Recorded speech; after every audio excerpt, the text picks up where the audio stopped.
Hello, a very warm welcome. नाखून क्यों बढ़ते हैं? टाइटल थोड़ा अजीब सा है ना। नाखून आखिर क्यों बढ़ते हैं? क्या कभी सोचा है आपने?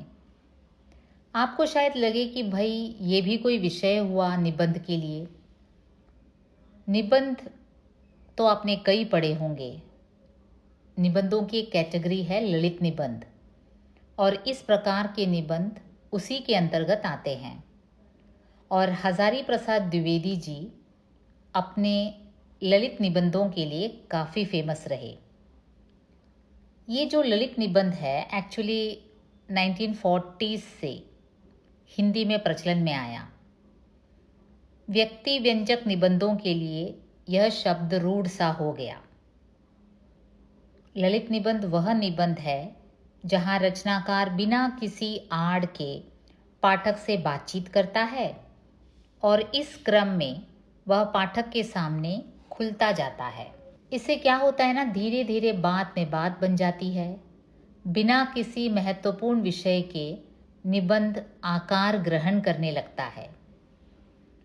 वैसे हिंदी साहित्य में भारतेंदु हरिश्चंद्र और कुछ अन्य लेखक भी ललित निबंध लिखते थे, लेकिन आचार्य हजारी प्रसाद द्विवेदी जी के ललित निबंध काफ़ी चर्चित और नोटिसेबल रही।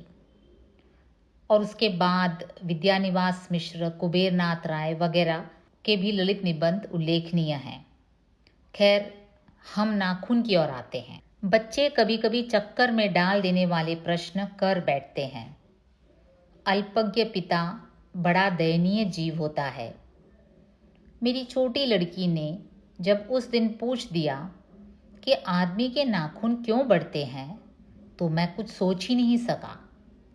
बच्चे कभी कभी ऐसे प्रश्न पूछ डालते हैं जो हमें कन्फ्यूजन में डाल देते हैं। और अल्पज्ञ पिता, काफ़ी बातों के बारे में जानकारी होने पर भी कई बातें ऐसे हैं जो बच्चे उठा लेते हैं और उसका कोई उत्तर ही हमारे पास नहीं होता। हम निरुत्तर हो जाते हैं। और अल्पज्ञ पिता बड़ा दयनीय जीव होता है। मेरी अवस्था बड़ी दयनीय हो जाती है जब बच्चे ऐसे प्रश्न पूछते हैं। मेरी छोटी लड़की ने जब उस दिन पूछ दिया कि आदमी के नाखून क्यों बढ़ते हैं, तो मैं कुछ सोच ही नहीं सका। अब छोटी लड़की ने ये प्रश्न पूछा और उस समय मुझे लगा, अरे बड़ी बड़ी बातें तो मैं सोचता हूँ, लेकिन आखिर नाखून, जो हम सबके नाखून रोज़ बढ़ते जाते हैं, आप जितना भी काटो वो बढ़ जाता है, तो ऐसे क्यों होता है ये तो कभी सोचा ही नहीं। हर तीसरे दिन नाखून बढ़ जाते हैं। बच्चे कुछ दिन तक अगर उन्हें बढ़ने दें तो माँ बाप अक्सर उन्हें डांटा करते हैं। कई बार ऐसा होता है कि बच्चों को शौक हो जाता है कि चलो नाखून बढ़ा देते हैं, नेल आर्ट वगैरह कर लेते हैं। तो ऐसे में क्या होता है, माँ बाप अक्सर डांट देते हैं। पर कोई नहीं जानता कि ये अभागे नाखून क्यों इस प्रकार बढ़ा करते हैं। आखिर क्यों, जब इनकी कोई ज़रूरत ही नहीं है, क्यों ये इस प्रकार बढ़ा करते हैं, इसका उत्तर किसी के पास नहीं है।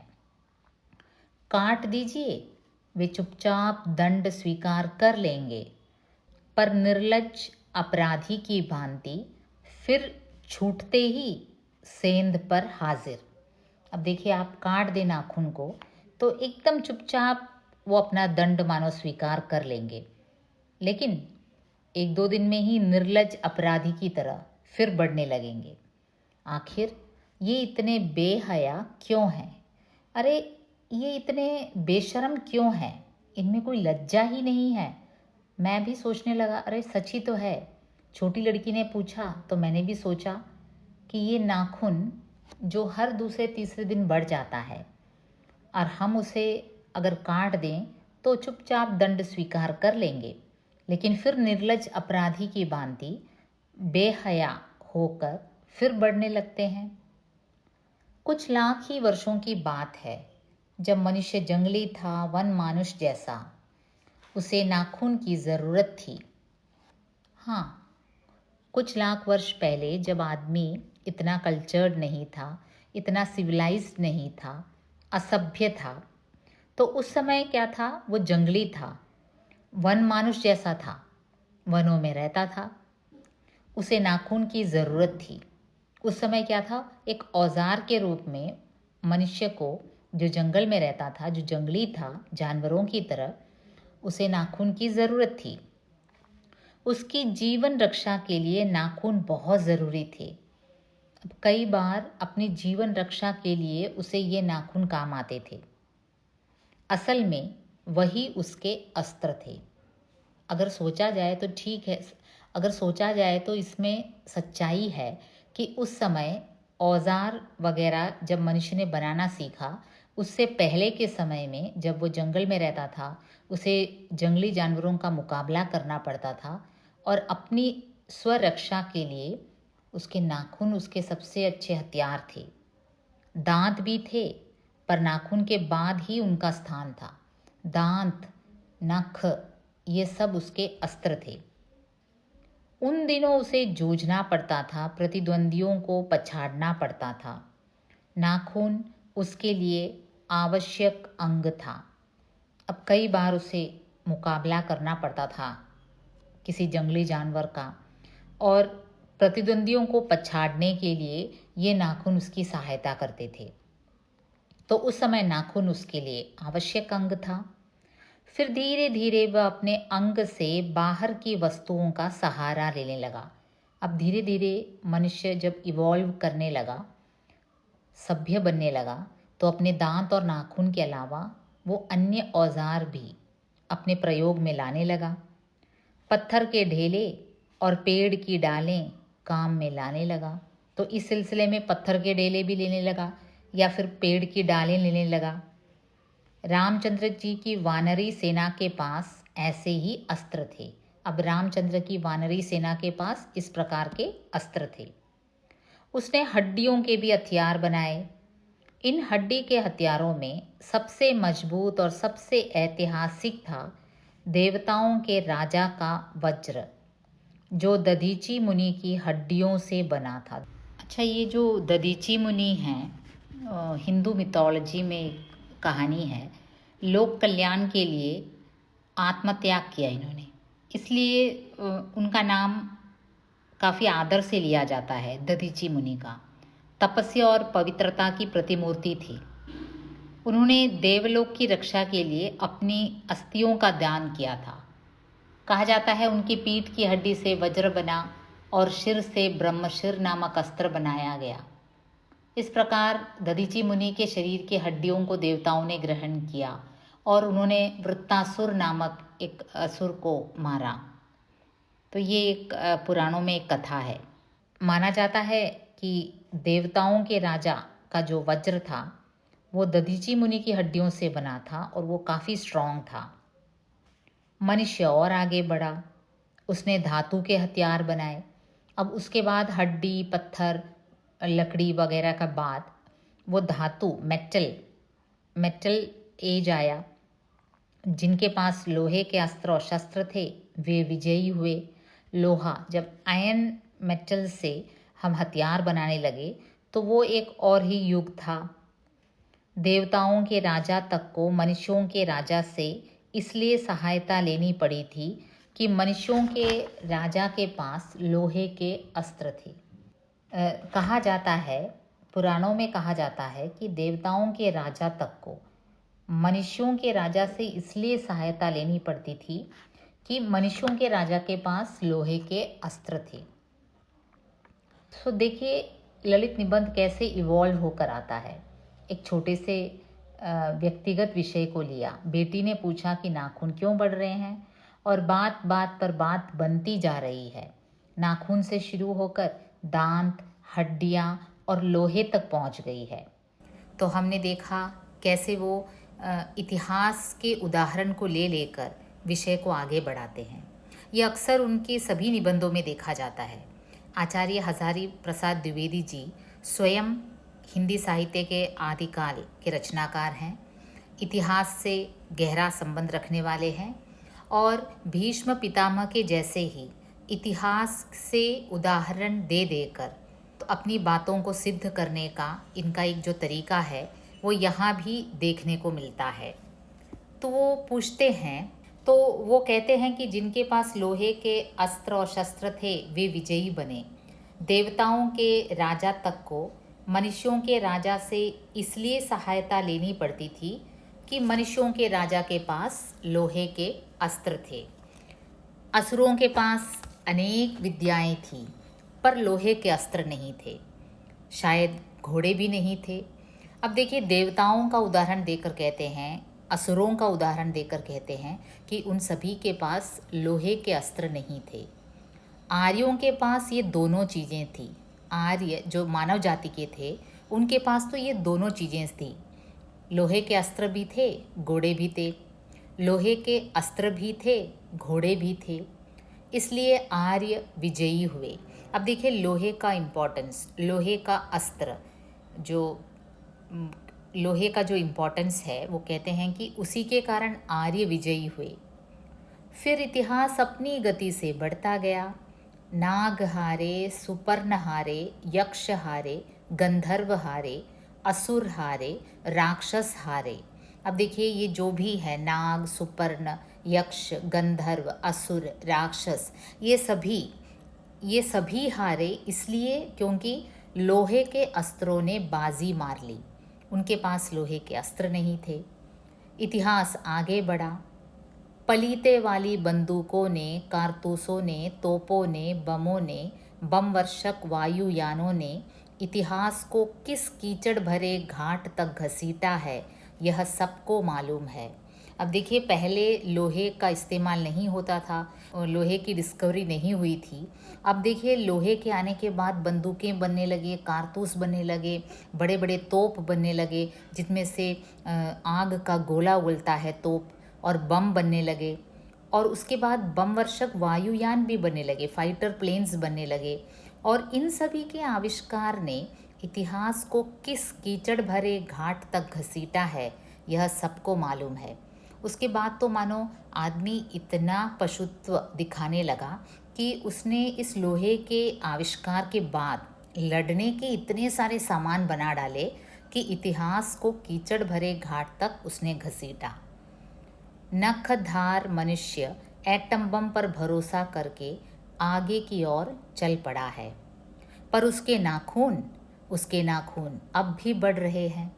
अब देखिए, नख धारण करने वाला मनुष्य, नख जो उसका नेचुरल जो अस्त्र था, उसके रहते उसने लोहे का आविष्कार किया और उसने बहुत से ऐसे विनाशकारी यंत्र बनाए जिससे दूसरों का नाश किया जा सकता है। इन सब के होते हुए भी नाखून अब भी बढ़ रहे हैं।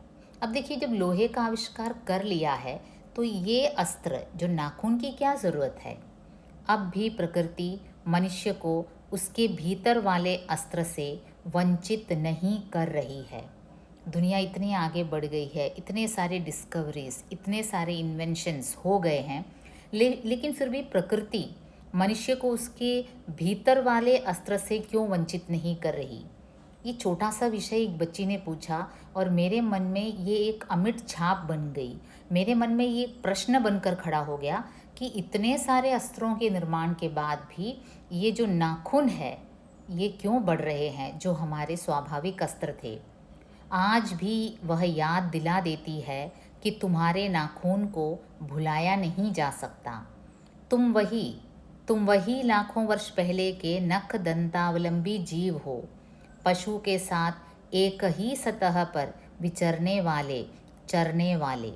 ये नाखून का बढ़ना शायद हमें ये याद दिलाती है कि हे मानव, तुम चाहे कितने ही सभ्य हो गए हो, लेकिन ये नहीं भुलाया जा सकता कि लाखों वर्ष पहले के जो नख दंतावलंबी जीव थे तुम, पशु के साथ एक ही सतह पर जीने वाले, विचरने वाले, चरने वाले, तुम आज भी वही हो। मतलब तुम्हारे अंदर जो पशुता है वो गई नहीं है। नाखूनों का बढ़ना शायद यही सूचित करता है। द्विवेदी जी इस कंक्लूजन में पहुंचते हैं कि देखिए, लोहे के अस्त्र का निर्माण हुआ और इतनी सारी चीज़ें मनुष्य ने आविष्कार कर लिया, अब ये नाखून फिर भी बढ़ रही है। तो क्यों बढ़ रही है? हमारी पशुता का याद हमें दिलाने के लिए कि मानव, तुम चाहे कितने ही वेल ड्रेस्ड हो, तुम चाहे कितने ही कल्चर्ड हो, अपने आप को काफ़ी सभ्य सिविलाइज्ड कहते हो, लेकिन तुम वही नख दंतावलंबी, नाक और दांत से चीर कर खाने वाले, तोड़ने वाले, मरोड़ने वाले वही जीव हो जो दूसरे जीवों के समान ही हो, पशु के साथ एक ही सतह पर विचरने वाले। मतलब man is an animal, a social animal, ये हम थोड़ा मॉडिफाइड करके कहते हैं, but basically man is animal, मनुष्य के अंदर पशुता है। और अगर आप ध्यान से देखें तो आज हमारे समाज में जितने भी हरकतें मानव करता है, जैसे पिता ने अपनी ही बेटी को रेप किया, या फिर अपने ही बहन को, और इस बच्चों को अपने ही माँ अपनी ही बच्ची को मार डालती है, तो ये पशुता नहीं तो और क्या है। इसमें मानव का वो पुराना पशु से जो संबंध था वो एक ही लेवल पर है मानव आज भी। शायद नाखूनों का बढ़ना हमें यही सूचित करता है कि तुम आज भी वही नख दंतावलंबी जीव हो, हे मनुष्य। तत् किम, मैं हैरान होकर सोचता हूँ। तब क्या, मैं हैरान होकर सोचता हूँ कि मनुष्य आज अपने बच्चों को नाखून न काटने के लिए डांटता है। किसी दिन कुछ थोड़े लाख वर्ष पूर्व वह अपने बच्चों को नाखून नष्ट करने पर डांटता रहा होगा। आज देखो मानव, अब बच्चों की नाखून बढ़ जाते हैं तो झट से डांटते हैं कि जाओ काटो, नाखून को काटो। लेकिन यही मनुष्य थोड़े लाख वर्ष पूर्व क्या करता होगा, अपने बच्चों को नाखून नष्ट करने पर डांटता होगा। लेकिन प्रकृति है कि वह अब भी नाखून को जिलाए जा रही है, और मनुष्य है कि वह अब भी उसे काटे जा रहा है। प्रकृति, ये जो हमारे अंदर की जो पशुत्व है उसका सूचक है जो नाखून, उसे अब भी बढ़ाई जाती है, और मनुष्य है कि वह अब भी उसे काटे जा रहा है।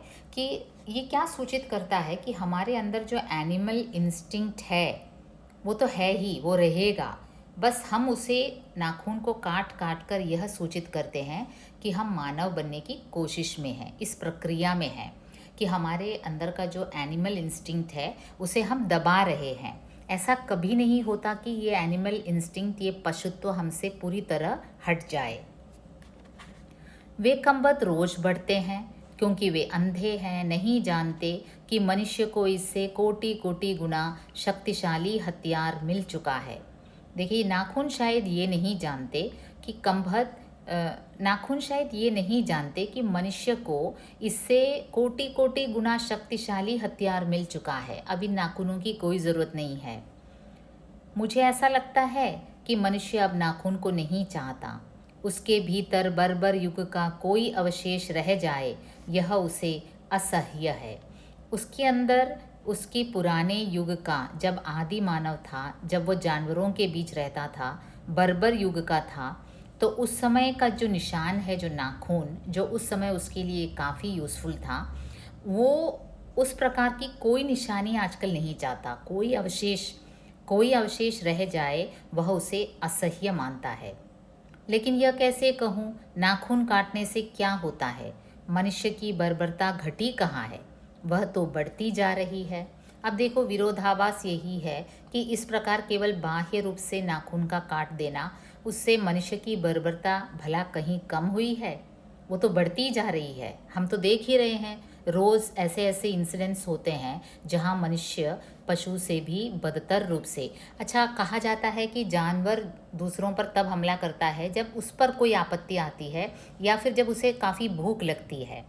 लेकिन आदमी का भूख के कारण नहीं, लोभ के कारण, ईर्ष्या के कारण, द्वेष के कारण आदमी झगड़ता है, लड़ता है, मारता है, काटता है।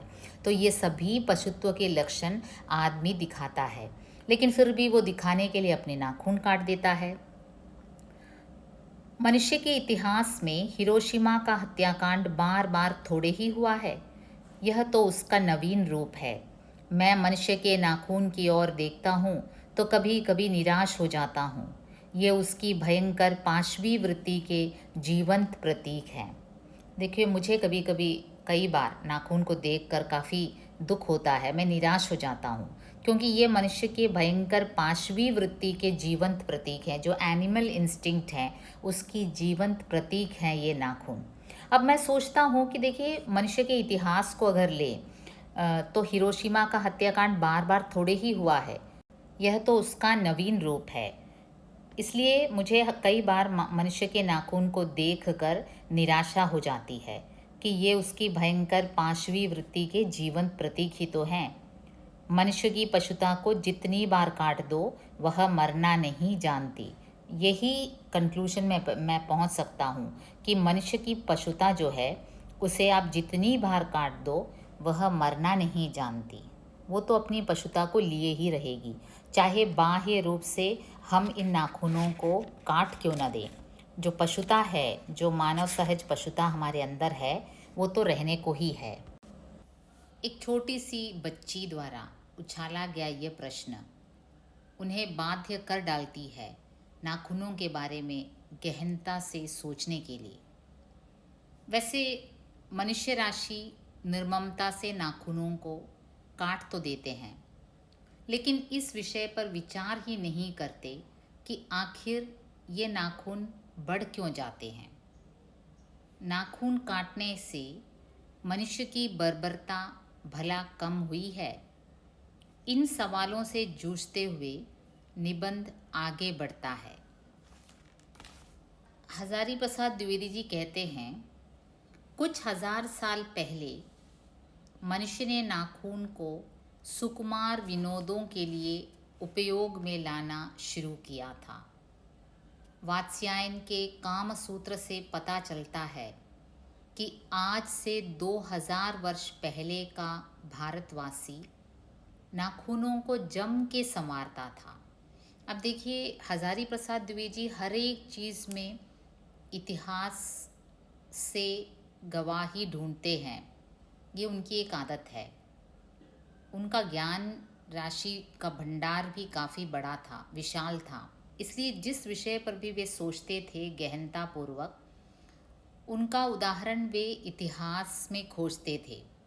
और यहाँ भी देखिए, वात्स्यायन के काम सूत्र का जिक्र वो करते हैं और कहते हैं कि वात्स्यायन के काम सूत्र में ये उल्लेख किया गया है कि मनुष्य नाखून को सुकुमार विनोदों के लिए उपयोग करता था। आज से 2000 वर्ष पहले का भारतवासी नाखूनों को जम के संवारता था। तो उस समय नेल आर्ट हुआ करती थी भारत में। देखिए, 2000 वर्ष पहले ये नेल आर्ट, ये जो है, अभी तो मॉडर्न टेक्निक्स हैं, यहाँ तक कि फॉल्स नेल्स लगाने की भी ऑप्शंस हैं। लेकिन 2000 वर्ष पहले भारत में कामसूत्र के रचयिता वात्स्यायन जी ने उल्लेख किया है कि 2000 वर्ष पहले भारतवासियों में नाखूनों को जम के संवारने का शौक था। उनके काटने की कला काफ़ी मनोरंजक बताई गई है और नाखूनों को काफ़ी अलग अलग शेप में काटते थे, काफ़ी मनोरंजक बताई गई है। त्रिकोण, वर्तुलाकार, चंद्राकार, दंतुल आदि विविध आकृतियों के नाखून उन दिनों विलासी नागरिकों के न जाने किस काम आया करते थे। त्रिकोण, वर्तुलाकार, चंद्राकार, दंतुल आदि विविध आकृतियों के नाखून उन दिनों विलासी नागरिकों के न जाने किस काम आया करते थे। आश्चर्य होता है कि कोई त्रिकोण शेप में, ट्रायंगुलर शेप में, या फिर कोई वृत्ताकार में, सर्कुलर शेप में, चंद्रमा के आकार में, या फिर दांतों की शेप, जैसे हमारे दांत होते हैं, दंतुल आकार में, इस प्रकार वो विलासी नागरिक नाखूनों को भला क्यों काटते थे, ये सोचकर आश्चर्य होता है। और काटते ही नहीं थे, उनको सिकतक और अलक्तक से यत्नपूर्वक रगड़ कर लाल और चिकना बनाया जाता था।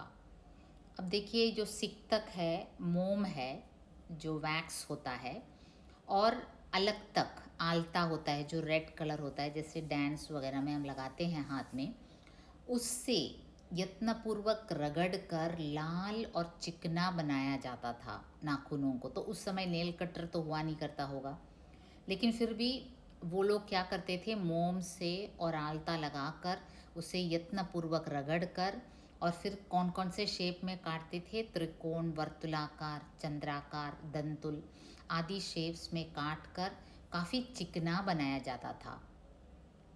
गौड़ देश के लोग उन दिनों बड़े बड़े नखों को पसंद करते थे और दक्षिणात्य लोग छोटे नखों को। अब जोग्राफिकल भी डिफरेंस होता था। जो गौड़ देश है, जो बंगाल का एरिया है, वहाँ के लोग बड़े बड़े नाखून को पसंद करते थे और दक्षिण के लोग, साउथ इंडियंस जो हैं, छोटे नखों को पसंद करते थे। अपनी अपनी रुचि है, देश की भी और काल की भी। देखिए, हजारी प्रसाद द्विवेदी जी ने इस पर इतना रिसर्च किया, इस छोटे से विषय पर। यही ललित निबंध की विशेषता है। एक छोटा सा विषय है नाखून, लेकिन उन्होंने ये भी रिसर्च किया कि साउथ इंडियंस छोटे नख पसंद करते थे और गौड़ देश के लोग बड़े बड़े नख पसंद करते थे। और कामसूत्र में उल्लेख किया गया है कि वात्स्यायन ने इसका उल्लेख किया है कि उस समय के भारतवासी काफ़ी यत्नपूर्वक अपने नाखूनों को अलग अलग शेप में काटते थे और उसे चिकना बनाने में भी वो काफ़ी यत्न करते थे। लेकिन समस्त अधोगामिनी वृत्तियों को और नीचे खींचने वाली वस्तुओं को भारतवर्ष ने मनुष्योचित बनाया है। यह बात चाहूँ भी तो भूल नहीं सकता।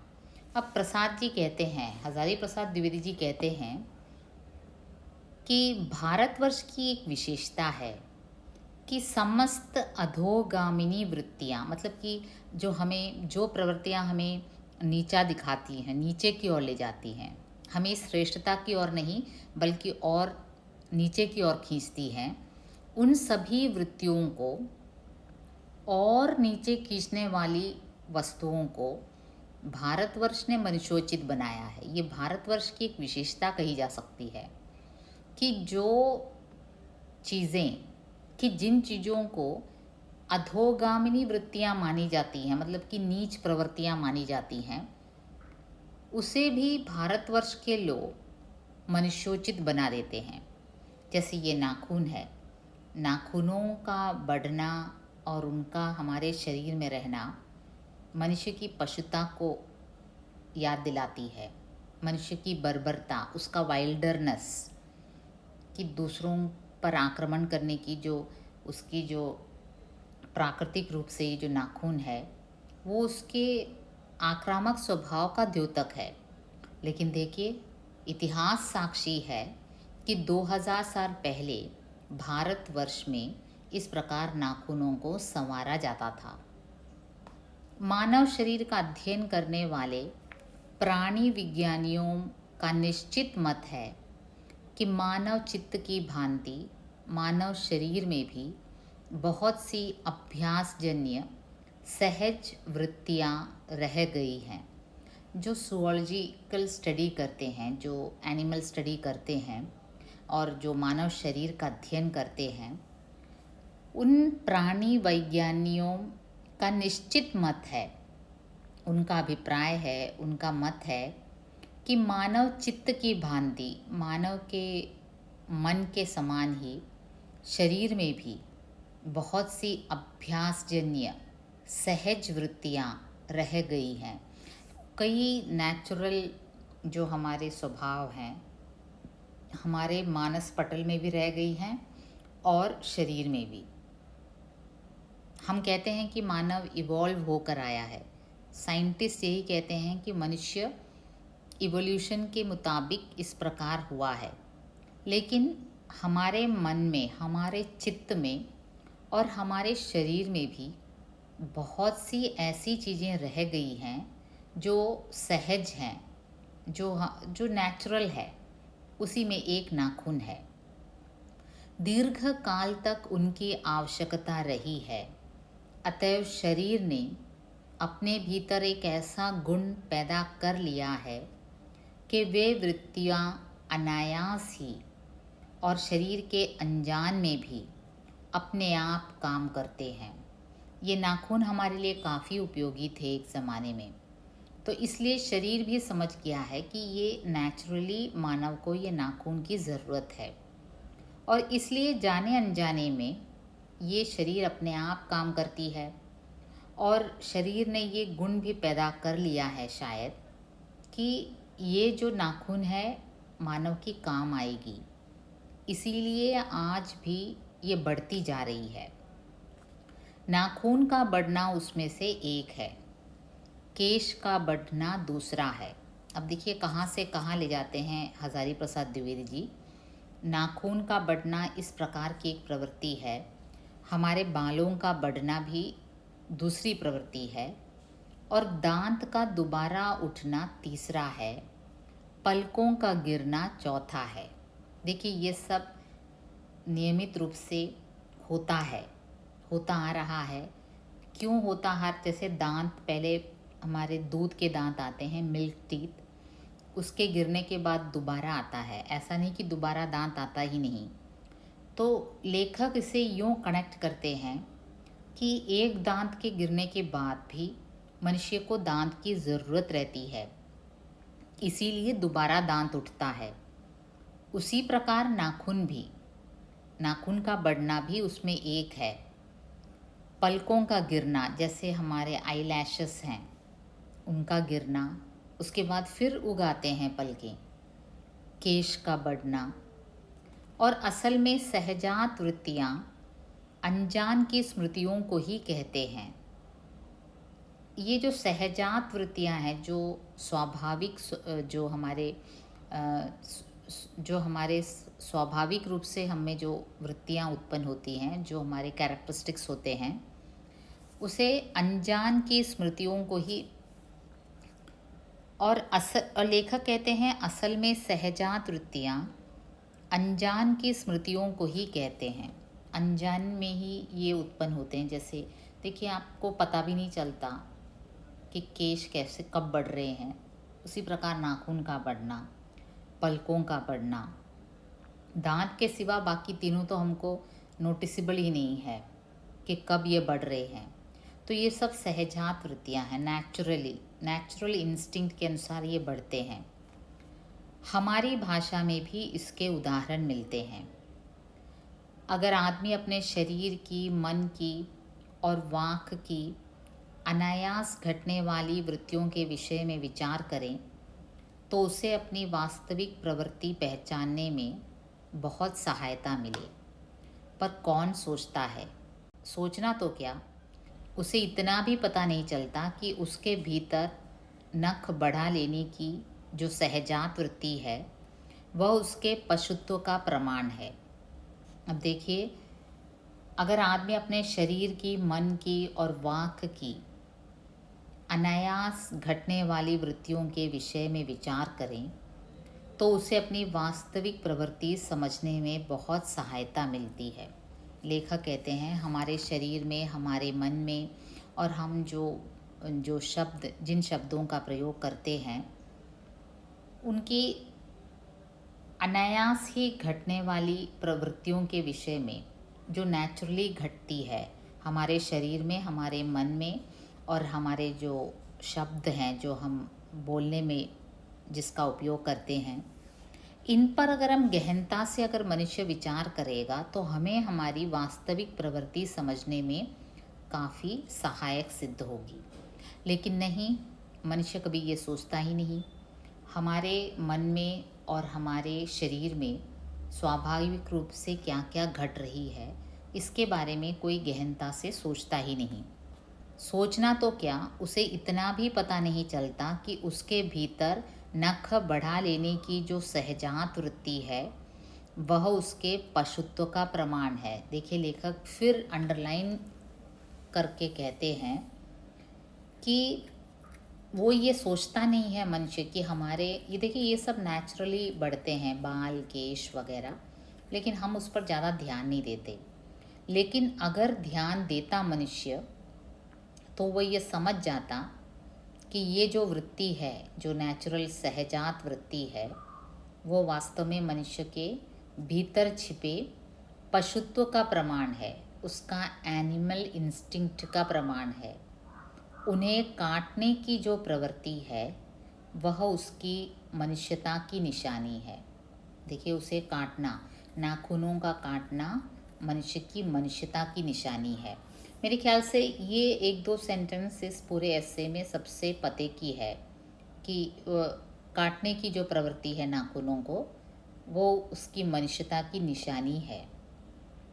और यद्यपि पशुत्व के चिन्ह उसके भीतर रह गए हैं, पर वह पशुत्व को छोड़ चुका है। देखिए, चिन्ह रह गए हैं। हम चाहे जितना भी पशु से मानव बनने की कोशिश करें, प्रकृति जो है पशुत्व के चिन्ह हमारे भीतर से पूर्ण रूप से कभी हटाती नहीं। यही लेखक कहना चाहते हैं कि पशुत्व का चिन्ह है ये नाखून। पशु बनकर वह आगे नहीं बढ़ सकता, उसे कोई और रास्ता खोजना चाहिए। अस्त्र बढ़ाने की प्रवृत्ति मनुष्यता की विरोधिनी है। मेरा मन पूछता है किस ओर, मनुष्य किस ओर बढ़ रहा है। अब देखिए, अस्त्र बढ़ाने की जो प्रवृत्ति है, जो हमारा राज्य करता है, जो हर राज्य करता है, जो हर राष्ट्र करता है, अपने अस्त्र बल को बढ़ाना। हमारे पूरे पर कैपिटा इनकम की इतनी फीसदी हम अस्त्रों पर लगाते हैं, न्यूक्लियर वेपन्स पर लगाते हैं। तो ये अस्त्र बढ़ाने की जो प्रवृत्ति है मनुष्यता की विरोधिनी है। लेखक कहते हैं पशु बनकर आगे बढ़ना है। इस प्रकार अस्त्र का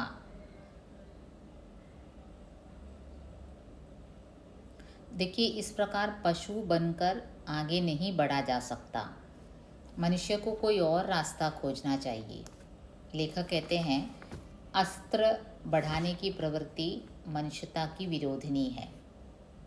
मेरा मन पूछता है किस ओर, मनुष्य आखिर किस ओर बढ़ रहा है, पशुता की ओर या मनुष्यता की ओर। इतने साल गुजर गए हैं, आदि मानव से मानव बन गया है, जंगलों से नगरों और गांवों में बसना शुरू कर दिया है, लेकिन उसकी भीतर की पशुता को अस्त्र बढ़ाने की जो प्रवृत्ति है, अगर वो उसे आज भी पोषित कर रहा है तो वो मानव कहाँ बन पा रहा है, वो तो पशुता की ओर ही जा रहा है। आखिर लेखक पूछते हैं मनुष्य किस ओर बढ़ रहा है, पशुता की ओर या मनुष्यता की ओर, अस्त्र बढ़ाने की ओर या अस्त्र काटने की ओर। हम अस्त्र बढ़ा रहे हैं या अस्त्र काट रहे हैं। मेरी निर्बोध बालिका ने मानो मनुष्य जाति से ही प्रश्न किया है, जानते हो नाखून क्यों बढ़ते हैं। मेरी निर्बोध बालिका ने एक छोटा सा सवाल यूं ही पूछ दिया होगा, लेकिन उस सवाल ने कितने ही प्रश्नों को उछाला है कि मनुष्य जाति से ही मानो वो प्रश्न पूछा जा रहा है कि क्या हे मनुष्य, तुम जानते हो नाखून क्यों बढ़ते हैं। यह हमारी पशुता के अवशेष हैं। देखो, ये नाखून हमारे अंदर छिपे पशुता के अवशेष हैं। मैं भी पूछता हूँ, जानते हो ये अस्त्र शस्त्र क्यों बढ़ रहे हैं। ये हमारी पशुता की निशानी है। हम अस्त्र और शस्त्र इतनी बड़ी मात्रा में क्यों बढ़ा रहे हैं, इसका उत्तर और कुछ नहीं है, ये हमारी पशुता की निशानी है। तो मेरी एक निर्बोध बालिका ने एक छोटे से प्रश्न को उछाला कि नाखून आखिर क्यों बढ़ते हैं, और मैं निश्चित रूप से इस निष्कर्ष पर पहुंचा हूँ कि ये जो नाखून हैं हमारी पशुता के अवशेष हैं, और ये जो अस्त्र शस्त्र हम बढ़ा रहे हैं ये हमारी पशुता की निशानी है। नाखूनों को काट कर मनुष्य जानवर से मनुष्य बनने की कोशिश करता है, लेकिन दूसरी तरफ अस्त्र और शस्त्र को बढ़ाकर वो आखिर क्या सिद्ध करना चाहता है।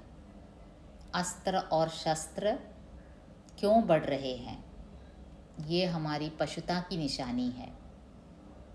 तो इस प्रकार एक छोटे से विषय को लेकर द्विवेदी जी तर्क वितर्क करते हैं, इतिहास से उदाहरण लेते हैं कई ग्रंथों से उदाहरण लेते हैं और अंत में निश्चित रूप से इस निष्कर्ष पर पहुंचते हैं कि जो नाखून है वो हमारी पशुता के अवशेष हैं और जो हम अस्त्र और शस्त्र बढ़ाते जा रहे हैं ये हमारी पशुता की निशानी है। और हम देखते हैं कैसे द्विवेदी जी का पांडित्य और उनका इतिहास में डुबकियां लगाना इसमें दर्शाया गया है। कैसे वे मनुष्य की सहजात वृत्ति के बारे में बात करते हैं और वे कहते हैं कि नाखून का बढ़ना उनके पशुत्व का प्रमाण है और नाखूनों को काटने की जो प्रवृत्ति है वो मनुष्य की मनुष्यता की निशानी है।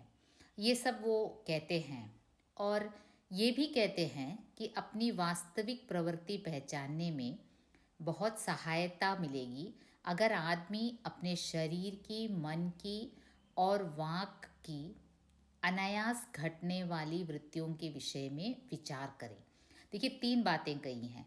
अगर हम अपने शरीर की, अपने मन की और अपने वाक की जो हम यूज़ करते हैं भाषा, उस पर अगर हम उसमें घटने वाली वृत्तियों के विषय में अगर हम विचार करेंगे तो हमारी अपनी वास्तविक प्रवृत्ति पहचानने में सहायता मिलती है। ये हमने पिछले एपिसोड में देखा। ओके, और यहाँ उसका वो इलाबरेशन देते हैं, उदाहरण सहित कहते हैं, वे आगे जाते हैं कि भारतीय भाषाओं में प्रायः ही अंग्रेजी के इंडिपेंडेंस शब्द का समानार्थक शब्द नहीं व्यवहृत होता। अब वो कंपेयर करते हैं इंग्लिश और हिंदी का। इंग्लिश में जो इंडिपेंडेंस शब्द है उसका उचित अनुवाद हिंदी में नहीं हुआ है, यही उनका मानना है। वो कहते हैं 15 अगस्त को जब अंग्रेजी भाषा के पत्र इंडिपेंडेंस की घोषणा कर रहे थे, देशी भाषा के पत्र स्वाधीनता दिवस की चर्चा कर रहे थे। वे कहते हैं जब इंग्लिश में इंडिपेंडेंस शब्द का प्रचलन हो रहा था 15 अगस्त को, 15 अगस्त को जब इंडिया इंडिपेंडेंट हुआ, तब देशी भाषा के पत्र स्वाधीनता दिवस की चर्चा कर रहे थे। देखिए हमारी भाषा से हमारी प्रकृति का बहुत कुछ ज्ञात होता है। ये हजारी प्रसाद द्विवेदी जी इस एक शब्द को लेकर करते हैं। इंडिपेंडेंस का अर्थ है अनधीनता। वो कहते हैं स्वाधीनता नहीं, अनधीनता या किसी की अधीनता का अभाव, दूसरे किसी के अधीन न रहना, यही इंडिपेंडेंस का अर्थ है। पर स्वाधीनता शब्द का अर्थ है अपने ही अधीन रहना, स्व अधीनता, अपने ही अधीन रहना। अंग्रेजी में कहना हो तो सेल्फ डिपेंडेंस कह सकते हैं। मैं कभी कभी सोचता हूँ कि इतने दिनों तक अंग्रेजी की अनुवर्तिता करने के बाद भी भारतवर्ष इंडिपेंडेंस को अनधीनता क्यों नहीं कह सका। उसने अपनी आज़ादी के जितने भी नामकरण किए, स्वतंत्रता, स्वराज्य, स्वाधीनता, उन सब में स्व का बंधन अवश्य रखा। देखो कैसे बारीकी से चीज़ों को एनालाइज करते हैं द्विवेदी जी। वे कहते हैं आज़ादी के जितने भी हमने नामकरण किए सब में हमने स्व का बंधन रखा, स्वतंत्रता, स्वराज्य, स्वाधीनता, उन सब में स्व का बंधन अवश्य रखा। यह क्या संयोग की बात है या हमारी समूची परंपरा ही अनजान में हमारी भाषा के द्वारा प्रकट होती रही है।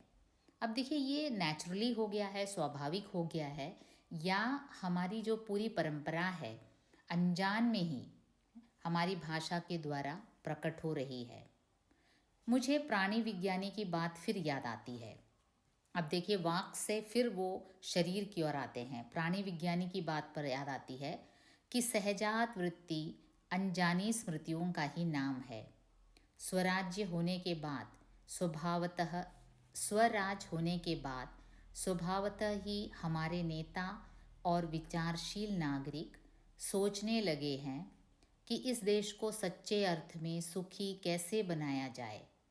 हमारे देश के लोग पहली बार यह सब सोचने लगे हों, ऐसी बात नहीं है। हमारा इतिहास बहुत पुराना है।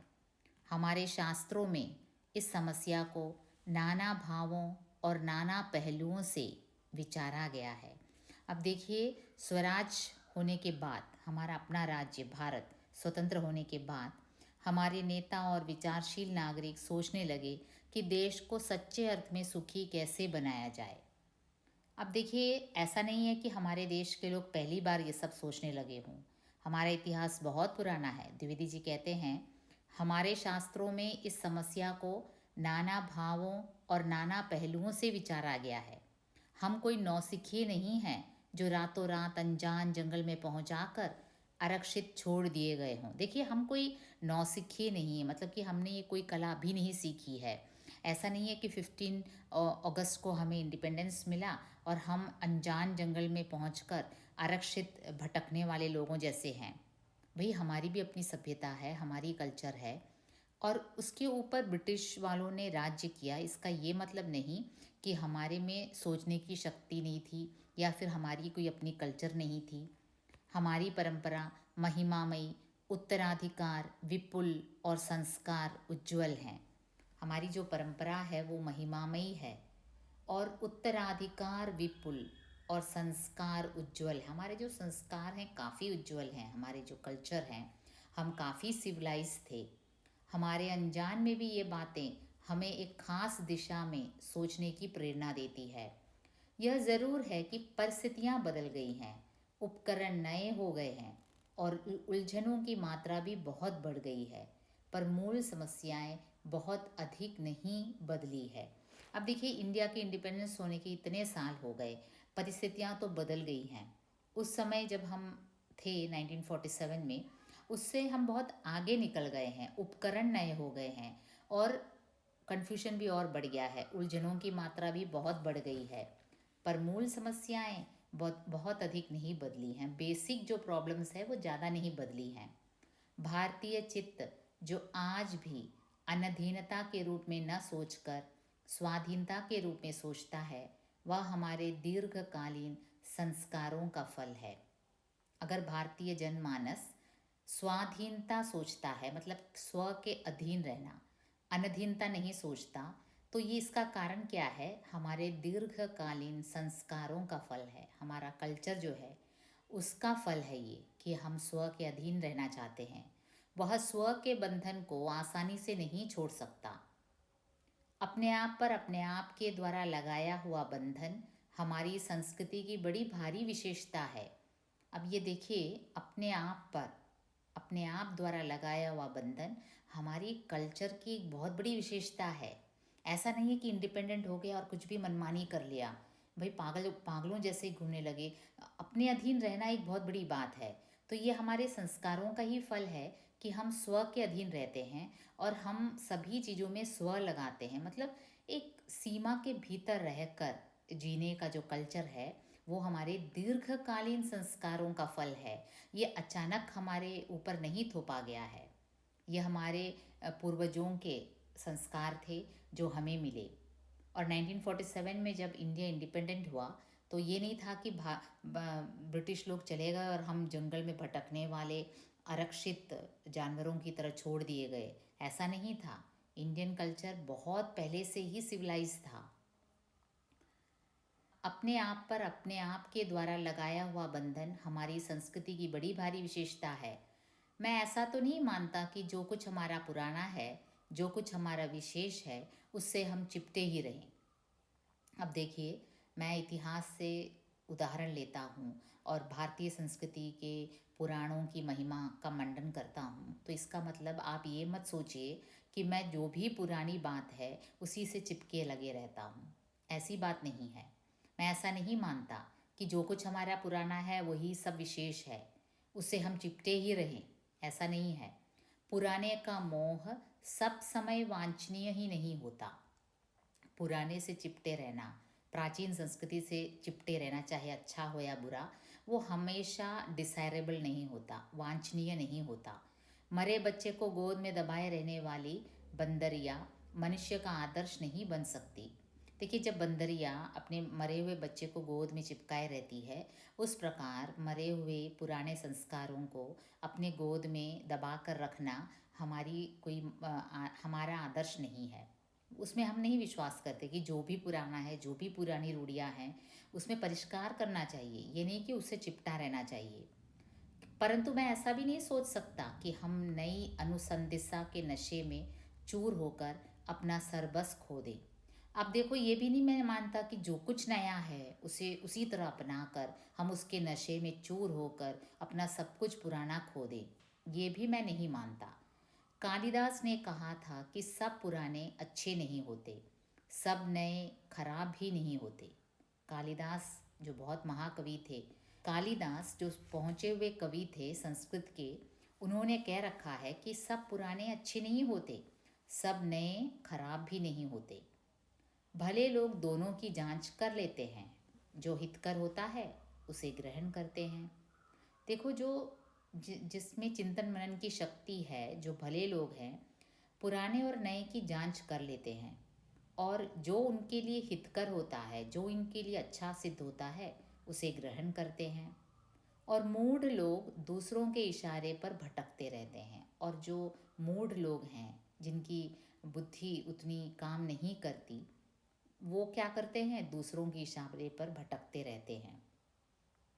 सो हमें परीक्षा करके हितकर बात सोच लेनी होगी, और अगर हमारे पूर्व संचित भंडार में वह हितकर वस्तु निकल आए तो इससे बढ़कर और क्या हो सकता है। अब देखिए, पुराने संस्कार और नए दोनों की जांच करके उसमें से अच्छे को चुनना चाहिए, द्विवेदी जी कहते हैं। और कितनी अच्छी बात होगी अगर हमारे पूर्व संचित भंडार में ही हितकर वस्तु निकल आए तो उसे ही अपनाना चाहिए, इससे बढ़कर और क्या है।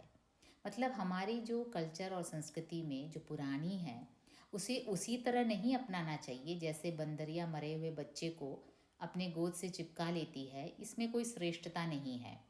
तो द्विवेदी जी कहते हैं नए को भी अपनाना चाहिए, पुराने को भी, लेकिन जांच परख कर अपनी बुद्धि से जांचना चाहिए और उसके बाद ग्रहण करना चाहिए। जांच लेने के बाद जो हितकर होता है उसे ही ग्रहण करना चाहिए। उसमें भी द्विवेदी जी कहते हैं अगर हमारे पुराने संचित भंडार में, हमारे पुराने संस्कारों में ही अच्छी बातें हैं, हितकर बातें हैं, तो इससे बढ़कर और श्रेष्ठ बात क्या हो सकती है, तो उसे ही अपनाना चाहिए। तो इस प्रकार देखिए कैसे इस ललित निबंध में नाखूनों के काटने की बात से शुरू होकर मनुष्य के संस्कारों की ओर, मनुष्य की वाक की ओर, उसके चित्त, उसके मन, उसके शरीर, सभी की तुलना वे करते हैं, सभी का गहन अध्ययन मनन करते हैं। और द्विवेदी जी की विद्वता, उनकी इतिहास के बारे में उनका जो अगाध ज्ञान, उनका इतिहास बोध, वो सब इसमें देखा जा सकता है, वो सब इसमें परिलक्षित होता है, दिखाई देता है उनके इस ललित निबंध में। हम निबंध के अंत की ओर आते हैं और हम पाते हैं कैसे नाखूनों के बढ़ने पर वो विचार करते हैं, उसका हमारे मानव शरीर, हमारे मानव मन और हमारी यहाँ तक कि हमारी भाषा पर उसका असर, और हमारी भाषा के विविध बातों पर और हमारे भाषा का प्रयोग कैसे ये सूचित करता है कि हमारे अंदर की पशुता और मनुष्यता का जो संबंध है वो हमारे भाषा में भी लक्षित होता है। वो हमने पिछले पार्ट में देखा कैसे उन्होंने हर एक वर्ड को लेकर, मतलब कि एक इंडिपेंडेंस वर्ड को लेकर स्वतंत्रता, स्वराज्य, स्वाधीनता, इस प्रकार भारतवर्ष स्व के बंधन में रहना चाहता है। तो आखिर ये क्या सूचित करता है कि हमारी भाषा में भी हमारे कल्चर की झलक, हमारी पहचान नज़र आती है। अब ये पहुंचते हैं जातियों पर, जो हमारे कई जातियां भारतवर्ष में आकर बसी। जैसे आपको पता है हिस्ट्री, बेसिक हिस्ट्री तो आपको पता ही है, जातियां इस देश में अनेक आई हैं, लड़ती झगड़ती भी रही हैं। जैसे जातियां जब कहे तो जैसे इंडो आर्यन, द्रविडियन जाति, फिर टर्क ईरानियन, फिर मंगोलियन जाति, द्रविडियन, तो ऐसे कई जाति भारत में आकर बसे और लड़ती झगड़ती भी रही, फिर प्रेम पूर्वक बस भी गई। सभ्यता की नाना सीढ़ियों पर खड़ी और नाना और मुख करके चलने वाली इन जातियों के लिए एक सामान्य धर्म खोज निकालना कोई सहज बात नहीं थी। अब देखिए, जो जातियाँ यहाँ आकर बसी उनकी अपनी अपनी विशेषताएं थी, वो अलग अलग तरह की थी। जैसे आपको पता है अगर द्रविडियन जाति हो तो साउथ इंडिया में बसे, उनका रूप रंग अलग होता है और इंडो आर्यन जो पंजाब और राजस्थान में बसे, या फिर हम कहें जो मंगोलियन है, मंगोलियन जो नेपाल और आसाम के भाग में बसे, या फिर मंगोलियन द्रविडियन जो बंगाल उड़ीसा, तो इन सब में बेसिक रूप से कुछ कुछ फ़र्क ज़रूर था। लेकिन इनके बीच, इन जातियों के बीच एक सामान्य धर्म खोज निकालना कोई आसान बात नहीं थी, क्योंकि अपनी अपनी अलग अलग विशेषताएं थी सभी को। भारतवर्ष के ऋषियों ने अनेक प्रकार से इस समस्या को सुलझाने की कोशिश की थी। भारतवर्ष के जो ऋषि मुनि थे, जो काफ़ी चिंतन मनन करते थे, उन्होंने इस समस्या को सुलझाने की कोशिश की थी। कौन सी समस्या को? कि जो भी जातियाँ यहाँ आकर बसी, उनमें एक सामान्य धर्म खोज निकालने की समस्या को। पर एक बात उन्होंने लक्ष्य की थी, समस्त वर्णों और समस्त जातियों का एक सामान्य आदर्श भी है, वह है अपने ही बंधनों से अपने को बांधना। अब किसी भी जाति के हों, किसी भी वर्ग के हों, लेकिन अपने ही बंधन से अपने को बांधना, मतलब कि स्व के बंधन में रहना, वो एक कॉमन ट्रेंड हमने पाया। मनुष्य पशु से किस बात में भिन्न है? आहार, निद्रा आदि पशु सुलभ स्वभाव उसके ठीक वैसे ही हैं। अब फिर द्विवेदी जी कहते हैं कि मनुष्य और पशु में आखिर अंतर क्या है, किस बात में वे भिन्न हैं? खाना खाना और सोना, आहार और निद्रा, ये तो सब पशु सुलभ स्वभाव हमारे में भी है, जैसे अन्य प्राणियों के, लेकिन फिर वह पशु से भिन्न भी है। तो यहाँ ये भिन्नता कहाँ आती है? What makes us different from animal? Human being को हम एक सोशल एनिमल ही कहते हैं। एनिमल लगा हुआ है हमारे साथ, लेकिन हम में क्या अंतर है दूसरे जानवरों से? उसमें संयम है। तो ये द्विवेदी जी कहते हैं कि कंट्रोल में रहना, संयम में रहना, दूसरों के सुख दुख के प्रति समवेदना। अब जो सिंपति हम दिखाते हैं, एम्पति दिखाते हैं, दूसरों के सुख दुख में भाग लेने की हमारी जो मानसिक अवस्था है, समवेदना है, श्रद्धा है, तप है, त्याग है। देखिए, श्रद्धा की भावना, दूसरों के प्रति आदर की भावना, और तपस्या की भावना, और त्याग की भावना, ये सब सैक्रिफाइस, ये जो हम दूसरों के लिए सैक्रिफाइस करते हैं और तपस्या करते हैं और दूसरों के प्रति श्रद्धा की भावना रखते हैं और दूसरों के सुख दुख में समवेदना, ये सब मनुष्य की विशेषता है जो मनुष्य को दूसरे जानवरों से भिन्न करती है। ये मनुष्य के स्वयं के उद्भावित बंधन हैं। अब देखिए, ये मनुष्य स्व रूप से अपने आप से जो बंधन है ये लगा रहता है, संयम में रहना। इसीलिए मनुष्य झगड़े टंटे को अपना आदर्श नहीं मानता। गुस्से में आकर चढ़ जाने वाले अविवेकी को बुरा समझता है। देखिए, गुस्से में आकर कुछ भी बोल देना, कुछ भी करना, उसे हम अविवेक व्यक्ति कहते हैं। और वचन, मन एवं शरीर से किए गए असत्याचरण को गलत आचरण मानता है। हमारे वचन से, हमारे मन से, हमारे शरीर से हम कुछ भी असत्य आचरण करते हैं तो हम उसे गलत आचरण मानते हैं। अब आचरण क्या है, उसमें अच्छा और बुरा भी है, ये जानवरों में तो है नहीं। ये मनुष्यों की एक प्रवृत्ति है कि अच्छा आचरण क्या होना चाहिए, और अच्छे आचरण के लिए संयम और तपस्या की ज़रूरत होती है। अच्छे आचरण के लिए दूसरों के प्रति श्रद्धा की भावना होनी चाहिए, और अच्छे आचरण के लिए दूसरों के सुख दुख में समभागी होने की जो मानसिक अवस्था है वो होनी चाहिए, और वो मनुष्य में है। यह किसी भी जाति या वर्ण या समुदाय का धर्म नहीं है, यह मनुष्य मात्र का धर्म है। अब देखिए, भारत में कई, जैसे हमने कहा, द्रविडियन, इंडो आर्यन, तर्किश या फिर मंगोलियन, कई जाति, कई रेसेस यहाँ आकर बसे हैं, लेकिन ये इसमें कोई फ़र्क नहीं पड़ता। वह मनुष्य मात्र का धर्म है, समुदाय का धर्म नहीं है। ये किसी भी जाति या वर्ण या समुदाय का धर्म नहीं है। क्या, कौन सा? कि सत्य आचरण करना, ये मानव धर्म है। महाभारत में इसीलिए निर्वैर भाव, सत्य और अक्रोध को सब वर्णों का सामान्य धर्म कहा है। अब देखिए, फिर महाभारत जो हमारे भारत का एपिक स्टोरी है, एपिक महाकाव्य है, जिसमें जैसे हम कहते हैं रामायण और महाभारत में आप सब कुछ पा जाएंगे। ज़िंदगी के सभी पहलुओं को आप खोज सकते हैं महाभारत और रामायण में। इसीलिए कहा जाता है कि जो रामायण और महाभारत में है वो पूरी ज़िंदगी में है, जो नहीं है वो इसीलिए रामायण और महाभारत को महाकाव्य माना जाता है। तो देखिए, महाभारत को कोट करते हुए हजारी प्रसाद द्विवेदी जी कहते हैं कि निर्वैर्य भाव मतलब किसी से वैर अथवा द्वेष की भावना ना रखना, मतलब one who is without enmity, किसी के प्रति भी विद्वेष की भावना ना रखना। सत्य और अक्रोध को सब वर्णों का सामान्य धर्म माना गया है महाभारत में। गौतम ने ठीक ही कहा था कि मनुष्य की मनुष्यता यही है कि वह सबके दुख सुख को सहानुभूति के साथ देखता है। अब गौतम बुद्ध जो महापुरुष थे भारत के, वो उसके बारे में महापुरुष गौतम बुद्ध जी ने भी कहा है कि मनुष्य की मनुष्यता यही है कि वह सबके सुख दुख को सहानुभूति के साथ देखता है। यह आत्मनिर्मित बंधन ही मनुष्य को मनुष्य बनाता है। मनुष्य को मनुष्य वही बनाता है जो आत्मनिर्मित, ये जो बंधन है स्व का बंधन। अहिंसा, सत्य और अक्रोध मूलक धर्म का मूल उत्स यही है। जो नॉन वायलेंस है, जो सत्य से चिपके रहने की बात है, जो अक्रोध मूलक धर्म है, मतलब कि क्रोध करना धर्म के विरुद्ध है, ये सब, इन सब का मूल उत्स यही है। क्या है? आत्मनिर्मित बंधन, जिसे कौन बनाता है? मनुष्य बनाता है। मुझे आश्चर्य होता है कि अनजाने में भी हमारी भाषा में यह भाव कैसे रह गया है।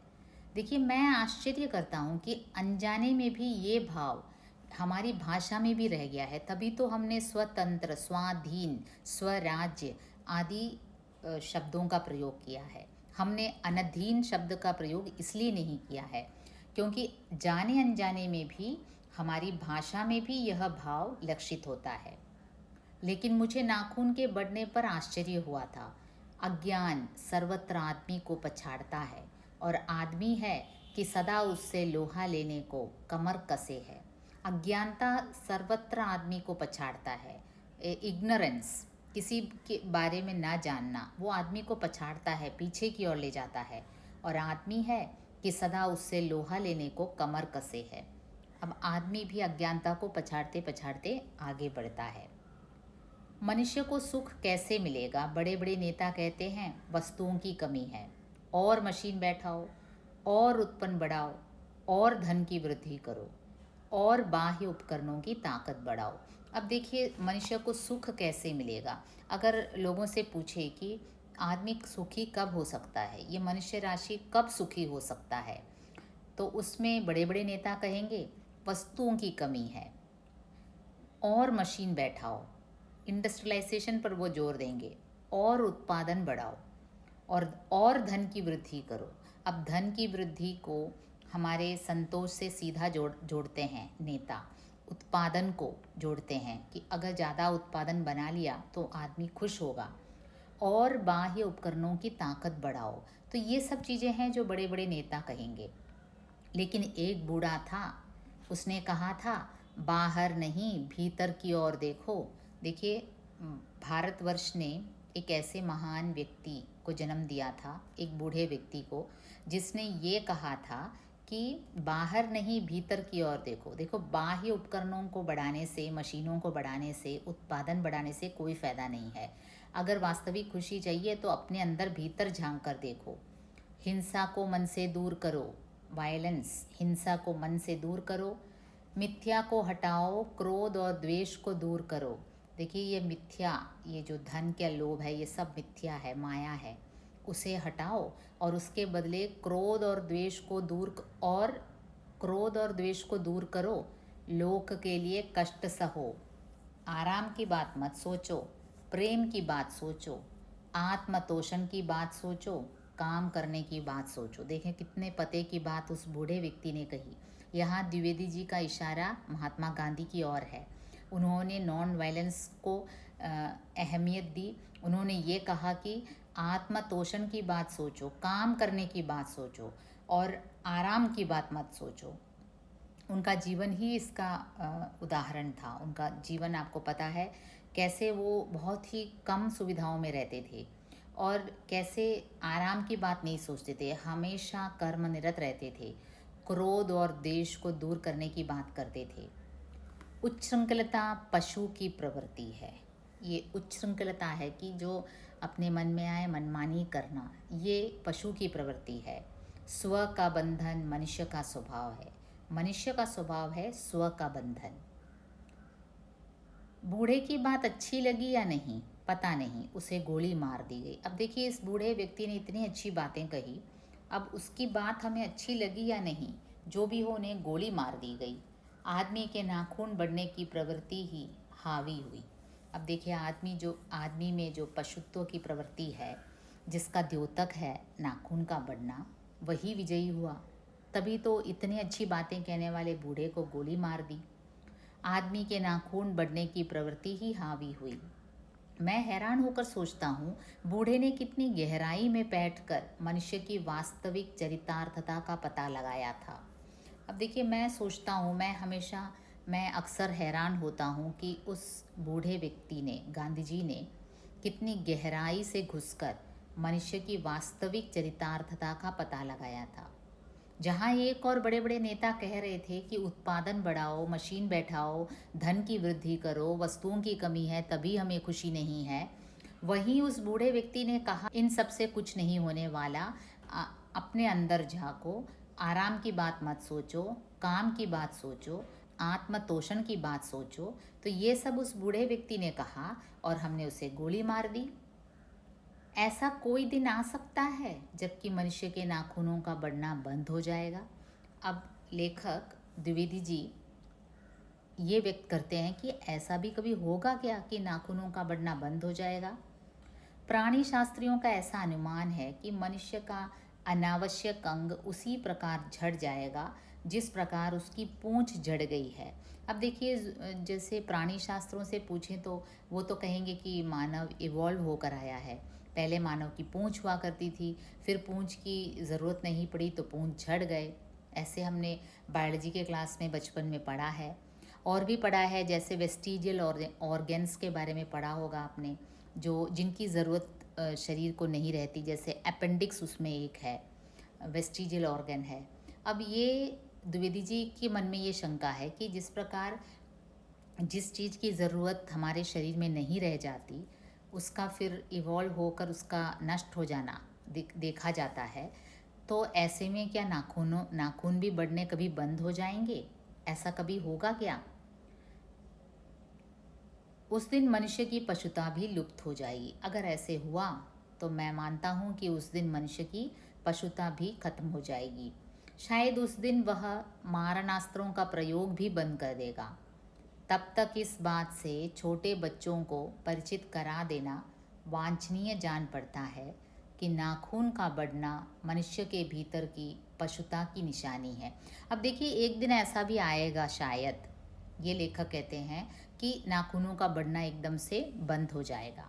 शायद ऐसा एक दिन आएगा, क्योंकि हमें उसकी ज़रूरत नहीं है नाखूनों की।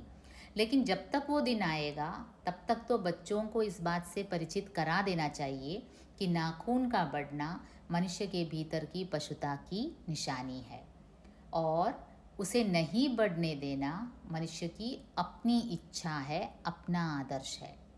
ये बच्चों को सिखाना है।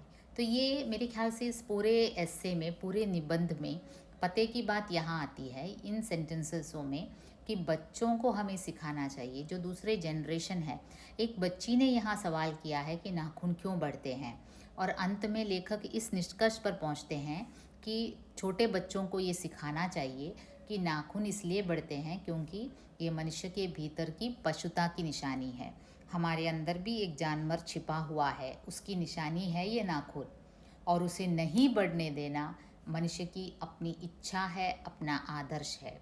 अब बच्चों को अगली बार नाखून कटवाते समय ये कहकर कटवाना चाहिए कि देखो, ये नाखून हमारी पशुता की निशानी है और हम मनुष्य अपने स्व के बंधन में रहना चाहते हैं, इसलिए इस निशानी को हम काट देते हैं। बृहत्तर जीवन में अस्त्र शस्त्रों को बढ़ने देना